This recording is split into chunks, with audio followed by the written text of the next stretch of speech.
No, marami pa. Oh. Ayan ang mga talong ni Inday. And this, pag medyo maliliit pa, ayaw ko patanggalin. Kasi parang nakakaawa naman yung aking baby talongs.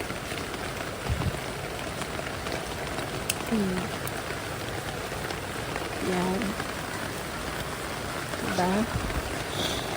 So, I have a lot more. Kailangan na natin tanggalin. Para hindi na siya mabigatan. Yes. Yan. Ito kaya.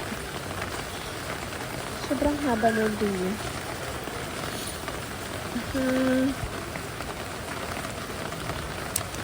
Yan.